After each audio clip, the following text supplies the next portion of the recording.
বস্ত্রপাটে বরাদ্দ বাড়ছে 20 কোটি টাকা। দেশের রপ্তানি আয়ে বড় ভূমিকা রাখে বস্ত্র ও পাট শিল্প। যদিও কয়েক বছর ধরে এই খাতে রপ্তানি কমছে, তাই এই খাতে শিল্পের উন্নয়নে ও দক্ষ জনশক্তি বাড়াতে সরকার বিশেষ গুরুত্ব দিচ্ছে। গত কয়েক বছরে এই খাতে বেশ কিছু প্রকল্প নিয়েছে সরকার। এদিকে চলতি অর্থবছরের মাঝপথে এসেও এই খাতে বরাদ্দ বাড়ানোর উদ্যোগ নেওয়া হয়েছে। যদিও গত জুলাই থেকে নভেম্বরে 5 মাসে এই মন্ত্রণালয়ের প্রকল্পগুলোর বাস্তবায়ন অগ্রগতি খুব বেশি ভালো নয়, গড় অগ্রগতির চেয়েও কম। পরিকল্পনা কমিশন সূত্রে জানা গেছে, চলতি অর্থবছরের বার্ষিক উন্নয়ন কর্মসূচিতে যেখানে 370 কোটি 39 লাখ টাকা বরাদ্দ দেওয়া হয়েছিল, তা সংশোধিত এডিপিতে বাড়িয়ে 390 কোটি 9 লাখ করা হয়েছে। অর্থাৎ বরাদ্দ বাড়ছে প্রায় 20 কোটি টাকা।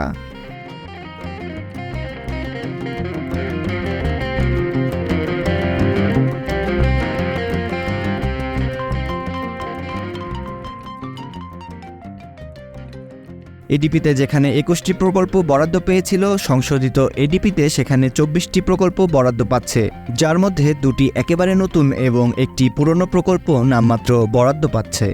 পরিকল্পনা কমিশনের বাস্তবায়ন পরিবীক্ষণ ও মূল্যায়ন বিভাগের এডিপি বাস্তবায়নের তথ্যে দেখা যায়, জুলাই থেকে নভেম্বর পর্যন্ত 5 মাসে এই মন্ত্রণালয়ের প্রকল্পগুলোর বাস্তবায়নের অগ্রগতি মাত্র 10.16%।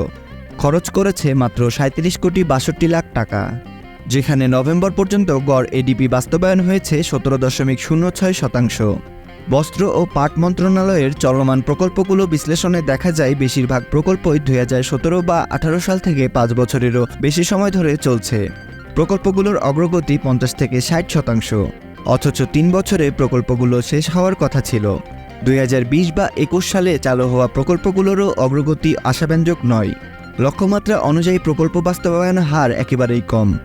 বেশ কয়েকটি প্রকল্প চলতি অর্থবছরে শেষ হওয়ার কথা থাকলেও সেই অনুযায়ী কাজের অগ্রগতি নেই। এই খাতে এডিপি বাস্তবায়ন কম হওয়ার বিষয়ে আইএমইডি সচিব আবুল কাশেম মোহাম্মদ মহিউদ্দিন বলেন, অনেক ক্ষেত্রে অর্থ ছাড় কম হওয়ার কারণেও প্রকল্প দেরি হচ্ছে। এছাড়া পরিকল্পনা অনুযায়ী কাজ না করায় মূলত নির্দিষ্ট সময়ে প্রকল্প শেষ হয় না। একটু পরিকল্পনা অনুযায়ী প্রকল্পে সময় দিলেই যথাসময়ে প্রকল্প বাস্তবায়ন সম্ভব।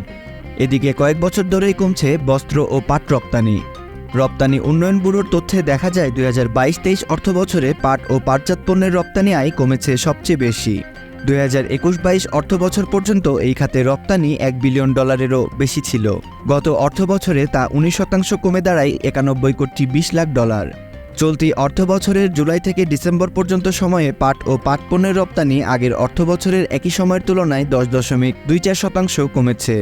লক্ষ্যমাত্রা থেকে আয় কম হয়েছে 12%। বিসিএন দেখুন। বাগমার সাথে থাকার জন্য আমাদের চ্যানেলটি সাবস্ক্রাইব করুন।